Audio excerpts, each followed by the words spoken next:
Bismillahirrahmanirrahim. President Erdogan, Your Excellencies, distinguished ministers, heads of delegation, ladies and gentlemen.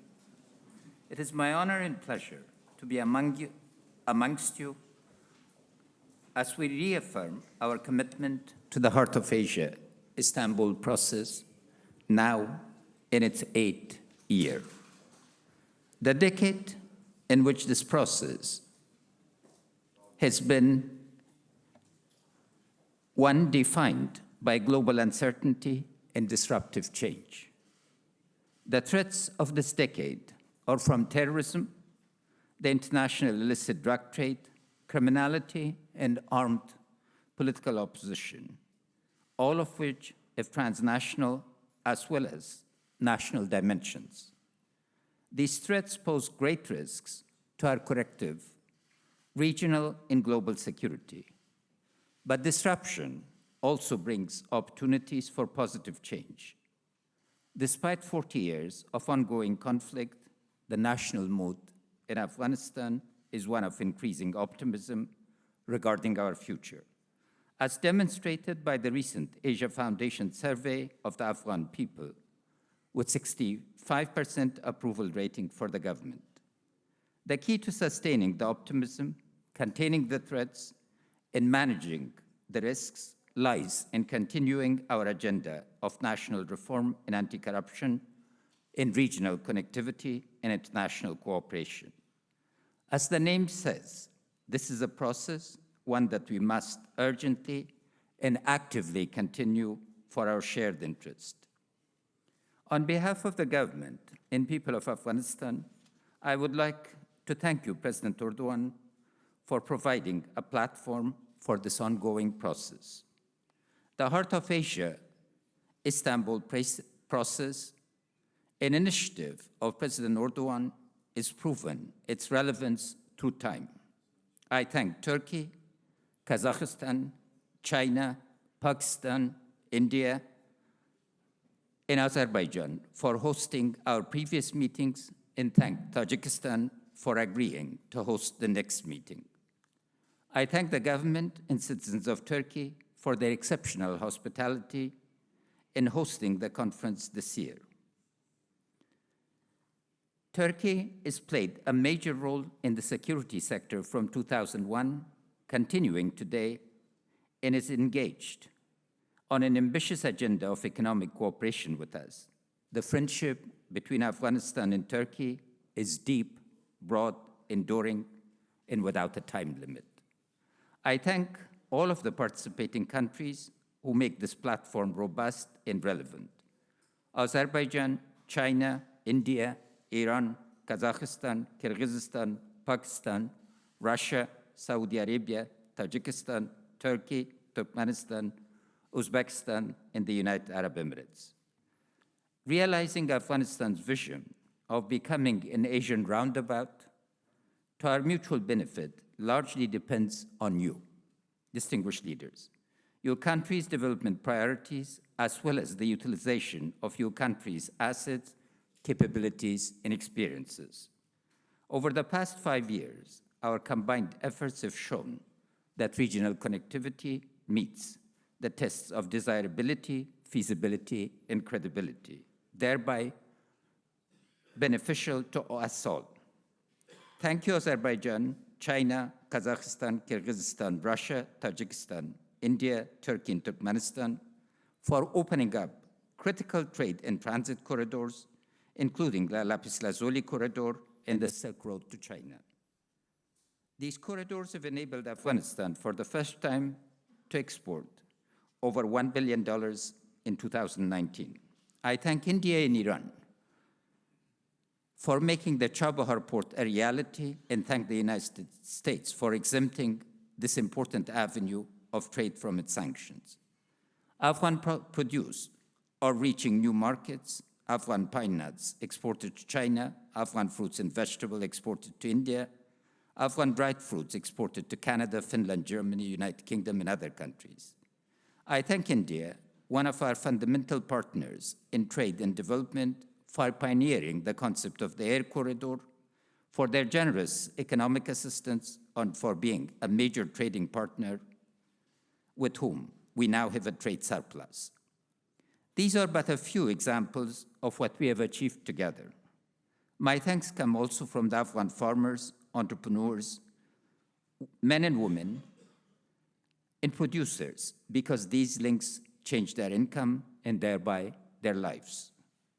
Our accomplishment this year in transmitting energy regionally have been another proof of the centrality of this process. We're one step closer to realizing the energy transmission from Central to South Asia. The TAPI pipeline reached the Afghan border at Herat, and construction in Afghanistan will begin soon. I particularly thank Turkmenistan for pushing this initiative forward. The Turkmenistan-Afghanistan-Pakistan transmission line, a major private sector project by a Turkish entrepreneur, is ready for construction when Pakistan gives the final approval. I thank Saudi Arabia and the United Arab Emirates for their increased support in the security sector and engaging with us in a comprehensive dialogue on trade and investment. On my last trip to Pakistan, I offered the vision of economic cooperation and articulated the willingness of the Afghan government and people to offer guarantees for large-scale regional programs and projects on trade and transit.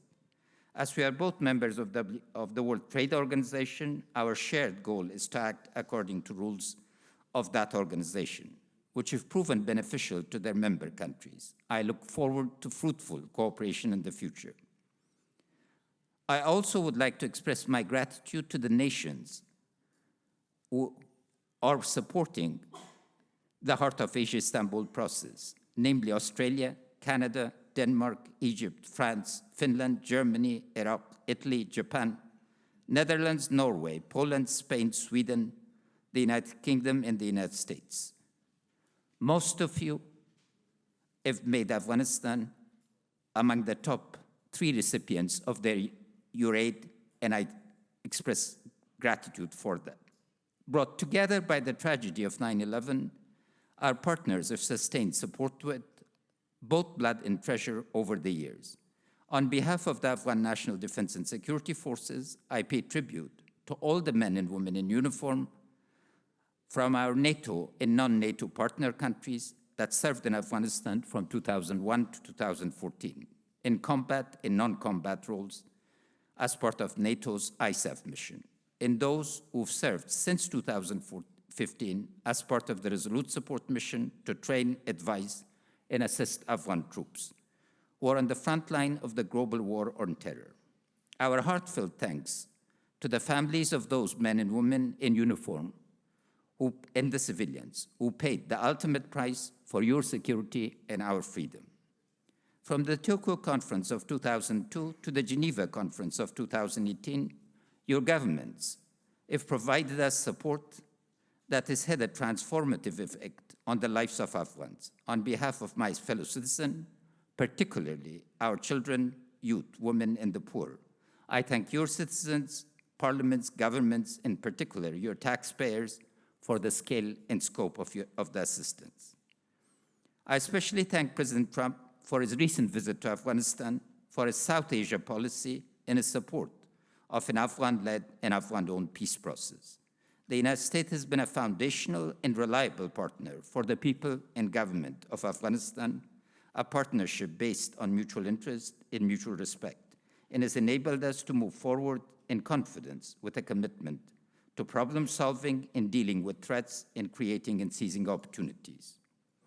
The regional and international organizations who are our supportive partners, to regional and international organizations who are our supportive partners, I thank you for the critical role you play in facilitating regional cooperation by providing us platforms to agree to rules, policies, and processes, as well as the best ways of investing in infrastructure, human capital, governance, and rule of law. Thanks to condition-based agreement, we are creating a performance-based culture of governance as demonstrated by successfully completing the IMF agreement. I thank the European Union for its state-building compact and outcome-based approach that allows us to design reforms on the basis of verifiable benchmarks. I conclude my thanks to you, our partners and friends, by remembering the spirit of a great humanitarian and dear friend of Afghanistan, Dr. Tetsuo Nakamura, who was tragically assassinated by terrorists last week. They say the greatest love is that of a stranger. Dr. Nakamura exemplified the spirit of humanity and demonstrated what an individual with vision and commitment can do. He single-handedly transformed the lives of nearly 1 million Afghans by harnessing our rapid waters to make our deserts bloom. We pay tribute to his leadership, humanity, and dedication, and we express deepest sorrow to his family, the people and government of Japan, and also to the people of Nangarhar, who counted him as one of their own. I turn next to securing our common interest.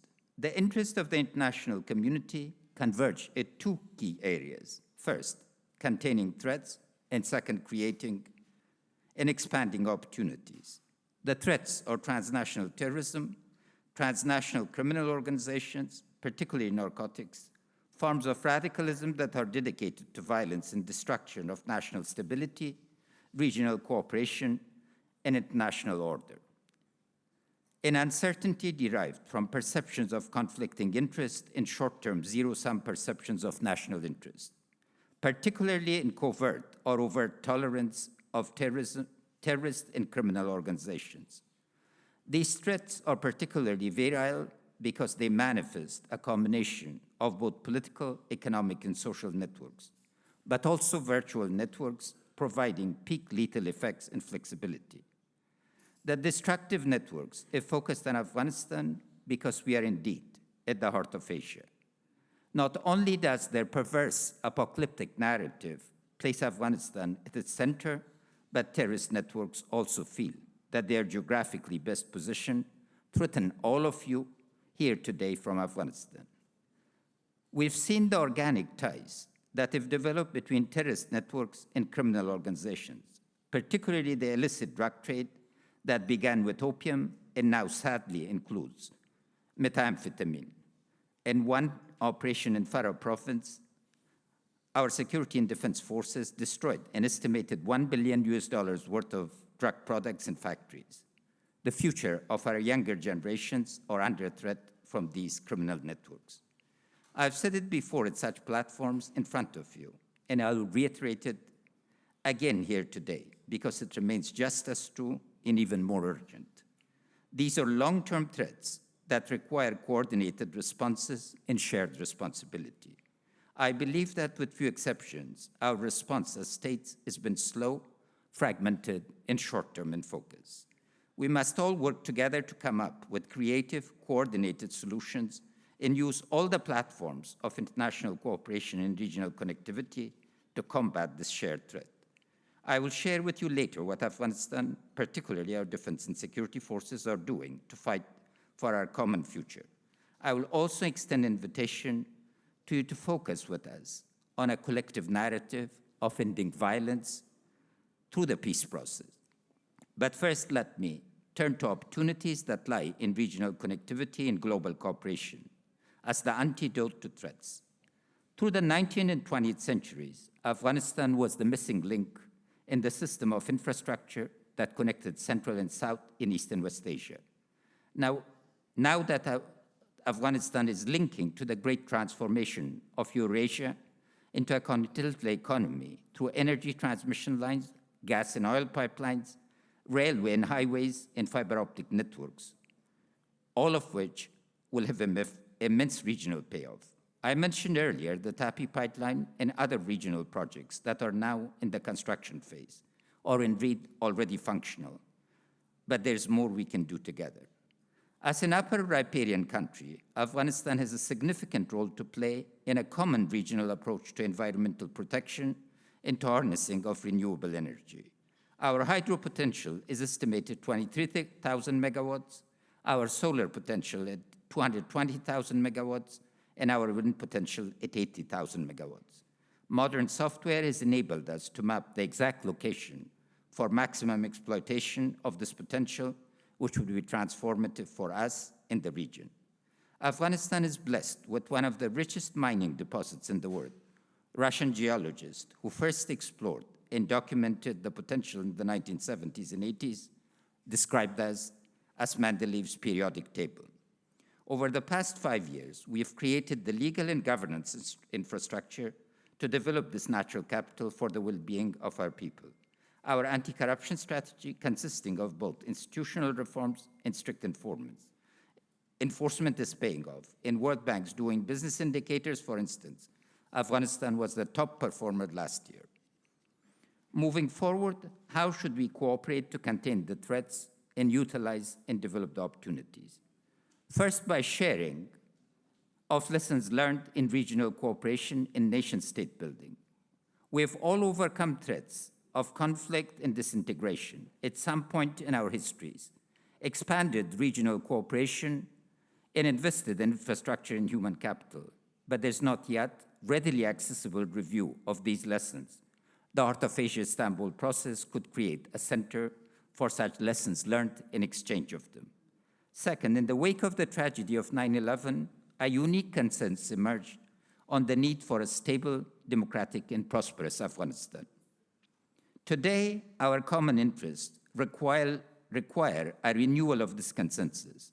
We, the Afghan people, want to see our country as a platform for regional and international cooperation, not an arena of short-term contending interests and subversive proxy conflicts. Third, scale and scope of cooperation in the area of counterterrorism needs to expand. Let me share an example. A year ago, Daesh was a major threat to 10 districts of Nangarhar province. Its aim was to capture the Tora Bora caves. The atrocities committed by Daesh were unspeakable. They blew up children, elders, religious scholars, destroyed villages, mosques, and schools, and brought untold suffering to our people. A sustained air campaign contained them, but did not fundamentally change the equation. We devised an approach combining a popular uprising, careful intelligence analysis, deployment of our special forces, and commandos and air support. The goal was to clear and hold all 10 districts. We achieved this goal. Last month, I visited the province. The total number of Daesh that have surrendered is 1,442, of whom 401 are male and 381 female, and regrettably, 660 children. Out of 400 males, 196 are Pakistanis, 3 Jordanians, 4 Turkish, and 1 Iranian.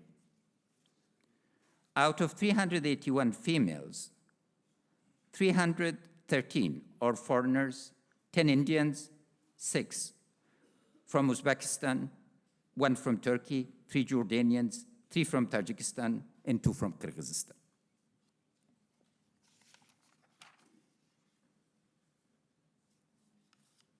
In September 2019, an operation in the Helmand province eliminated Asim Umar, the head of Al-Qaeda in the Indian subcontinent.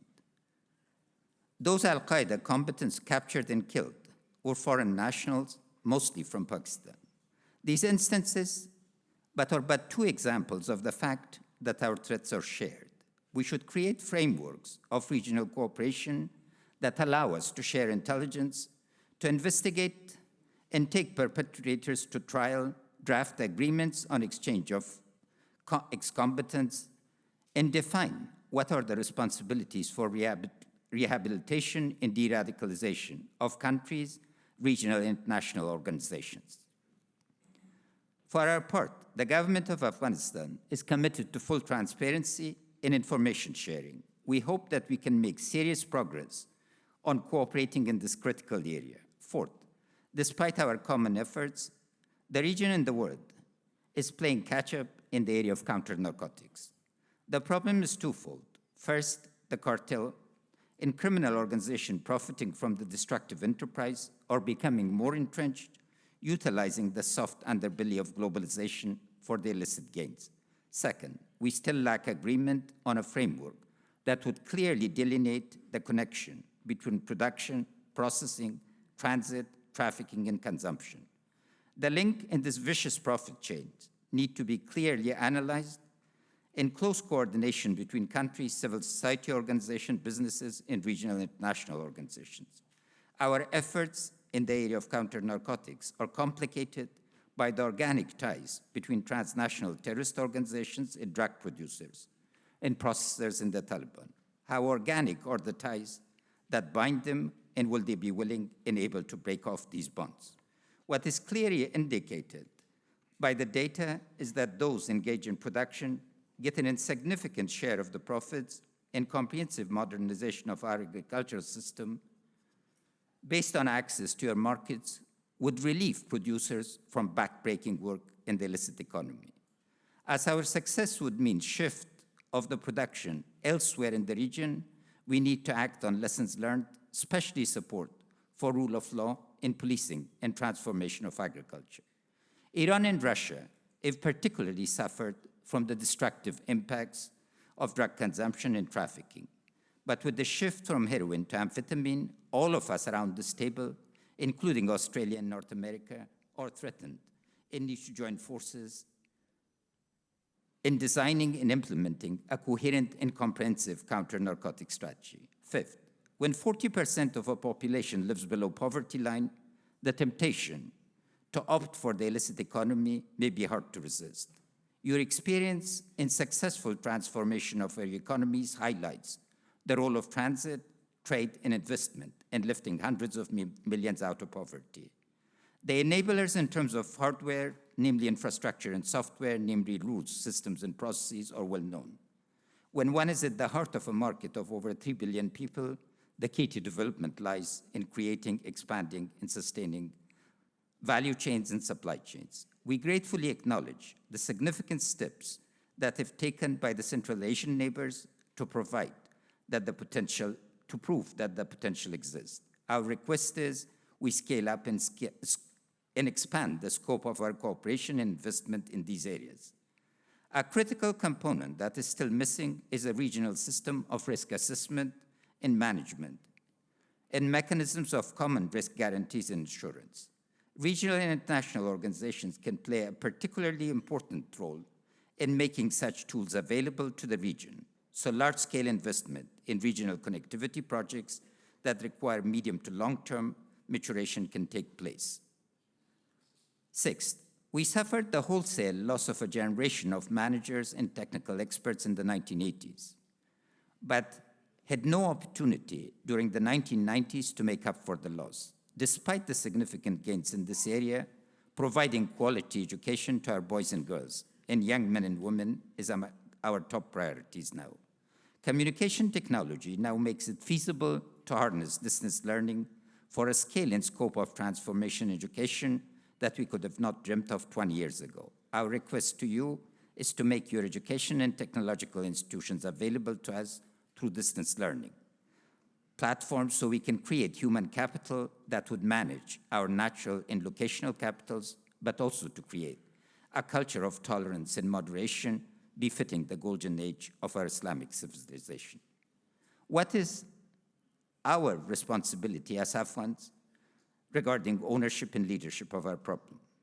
On the 1st of January 2015, the Afghan Defense and Security Forces assumed responsibility for our nation's security. We assumed functions that had been previously performed by over 140,000 NATO and non-NATO forces, the majority of whom were from the United States. The Resolute Support Mission that succeeded ISAF is an Advise, Assist, and Train mission. When judged objectively, the enhanced capacity of forces can be clearly demonstrated.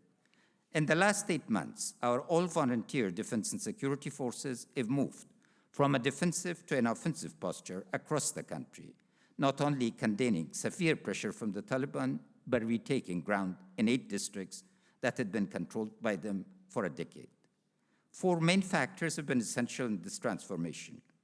First, we doubled our commando and special forces and tripled our air force. The result has been that 96% of operations this year have been performed entirely by Afghan forces. There's nowhere in the country to which we cannot project state power or prevent the Taliban from realization of their key goal of either bringing the government down or creating two political geographies in the country by taking over provincials. In the next 3 months, we will be continuing our operations. Second, we changed the inherent law, bringing down the retirement age for brigadiers to 58 and generals to 62, and implemented the retirement of around 2,000 officers with a beneficial package. The generational change in security leadership and management at every level has brought visible and tangible results from the central command centers all the way down to the ground level. Third, an unprecedented level of coordination and cooperation has been established in the leadership of the security sector, with the National Security Advisor playing a key role. We focused relentlessly on building processes and systems to ensure cost savings on the one hand and efficiency, effectiveness, and transparency on the other. In the Ministry of Interior alone this year, we've saved around 50 billion AFS. We believe that we can make the cost of the security sector increasingly affordable, and every year we've increased our own contribution to paying for our security, thereby bringing different areas onto our national budget. Our central goal is to put an end to 40 years of violence by ensuring that not only the conflict ends, but to secure guarantees for its non-repetition. A political solution through an enduring peace process is an imperative, but so is agreed upon mechanisms for dealing with the threats of terrorism and criminality and narcotics. We can, however, credibly say, with the leadership, organization, equipment, patriotic fervor, and commitment of our defense and security forces, that we will be able to sustain our gains and that the military is now secure in one of the most highly respected state institutions in our country. There's a consensus that our security forces made it possible to hold both the parliamentary election in 2018 and the presidential election in 2019. Their professionalism, neutrality, and sacrifice have earned them the title of guardians of the Constitution and citizens' rights. Elections have been a key test of our adherence to our Constitution. Our respect for rule of law is demonstrated by our strategic patience in regarding the scrutiny of the presidential election of September 28 by the Independent Election Commission, with full participation of the UN, international observers, and the members of our free press and civil society. We hope the transparency of the process will ensure its credibility, as well as the contestants adhere to the laws and rules formulated and implemented by the Independent Election Commission. To ensure that the spirit of Constitution permeates all aspects of our lives, we've promulgated 400 pieces of legislation during the past 5 years, thereby providing a legal foundation for economy, polity, and society. The independence of the judiciary has been a cornerstone of our policy, and our Supreme Court and Attorney General have earned high marks for the professionalism and dedication to anti-corruption. Our pursuit of self-reliance has been manifested in an increase of 90% of our revenue during the last 5 years. Next year's budget takes the reform process significantly further by rationalizing expenditure of the recurrent budget and focused on performance-based budgeting systems. We're looking forward to a comprehensive transformation of our economy, ranging across agriculture, mining, urban development services, and regional connectivity. The most notable feature of the past 5 years is transformation of attitudes and priorities of the new generation of Afghan citizens and leaders. Citizenship and consensus on the centrality of an Islamic republic have emerged as central tenets of Afghan identity in our political system. The driver of this change have been, one, a generational change in leadership and management to youth and women, and two, the national dialogue on the imperative of peace. Participation of our youth and women are an irreversible change in our society and needs to be seen at close range to be believed. The change is not Kabul-based, but countrywide. Most important, let me turn to peace. I would like to applaud Afghan women, youth, and the ulama, particularly across the country, for being the torchbearers in the single most important national dialogue we've had during the past 2 years, a dialogue about peace. It has been nearly 2 years since I announced an unconditional offer of peace to the Taliban.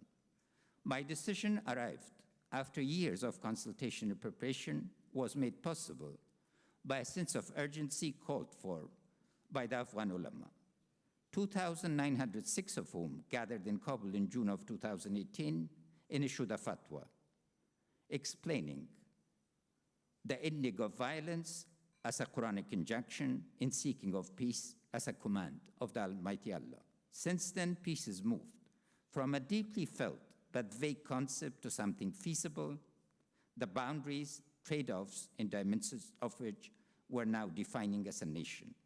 A successful ceasefire with the Taliban during June of 2018 was an initial step in building trust and allowing our people to imagine end of violence as a possibility. Since I announced the roadmap for peace in November 2018, the Afghan people have been actively consulting and debating to inform us, the government, what should be our next steps forward. In February 2019, for the first time in our history, the women of Afghanistan held a consultative jirga on peace, painstakingly prepared for, with 6 months of visits to all 34 provinces. Given the Taliban's record of gender discrimination, Afghan women have taken the topic of peace very seriously and are in fact leading the public engagement, actively fulfilling their responsibilities as equal citizens.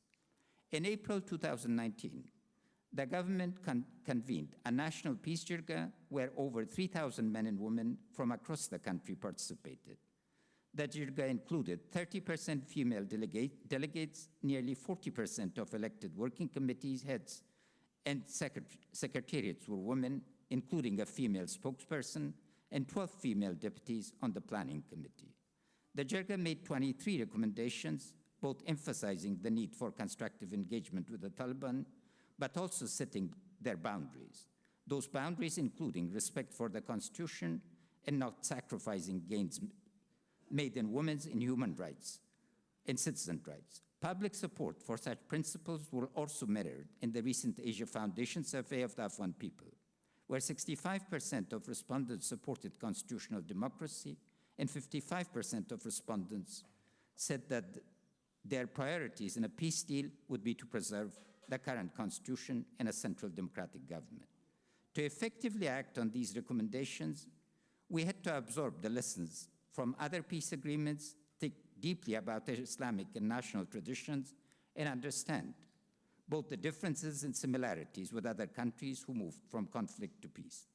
In October, we announced our 7-point plan for stability, which combined the recommendations of our people, the international community's willingness to assist us in achieving peace, and also the critical lessons learned from past peace processes.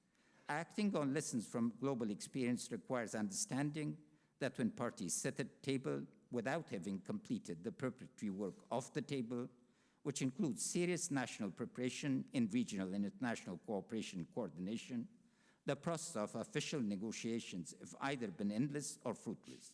We must all work together to make sure that we do the critical off-the-table work now in order to lay the groundwork for successful negotiations at the table.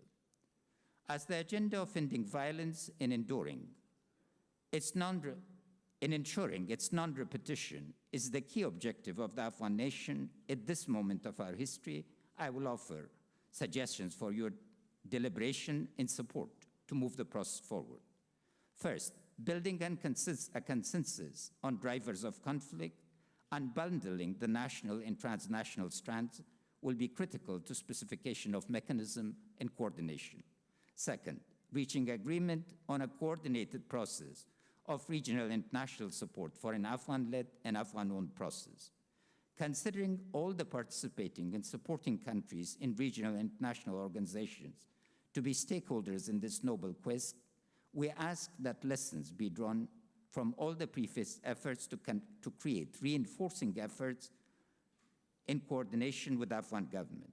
Third, we should design and implement a reinforcing series of dialogues between the Afghan government and people in regional and international community with the Taliban, structuring the dialogue around issues that divide us and agreeing on a changing venue where lessons learned can be discussed, can help mutual understanding.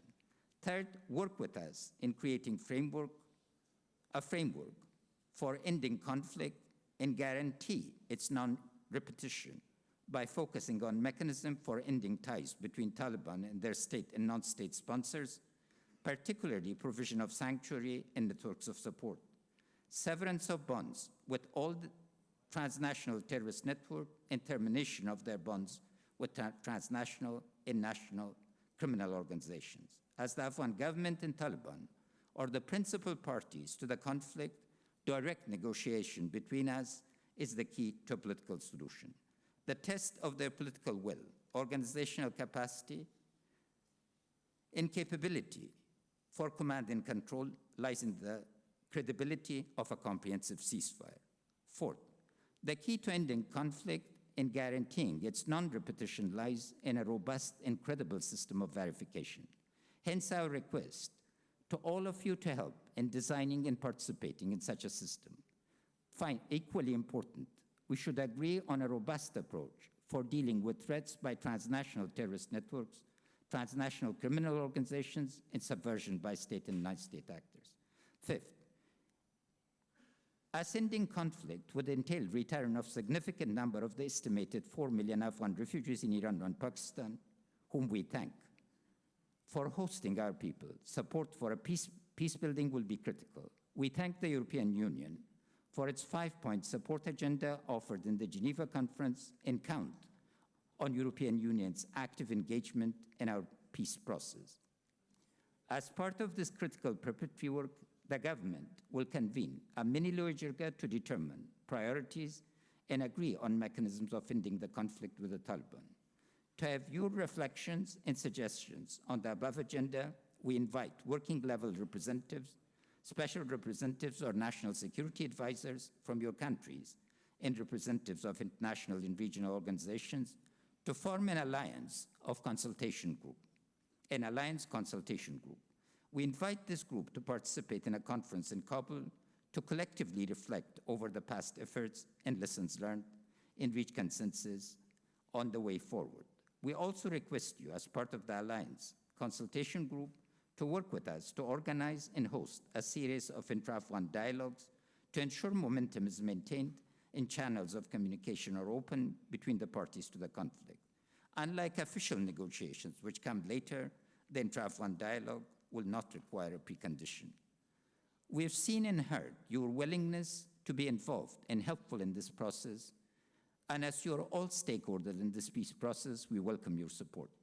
But we believe that such support can only be effective when we come together, coordinate, and define the objective. I would like to appreciate the efforts of Uzbekistan, China, Russia, and Saudi Arabia, who've held such helpful dialogues in the past.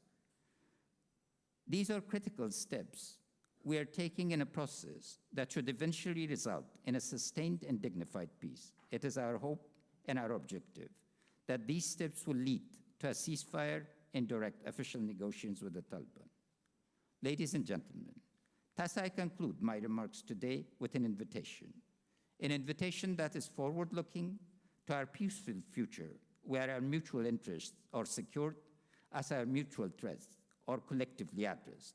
We look forward to working with you to take this next step forward towards peace. Let me once again thank you, participating and supporting countries, regional and international organizations, for your constructive engagement of the last 18 years. Thank you to our gracious host, President Erdogan, and the Turkish people and government.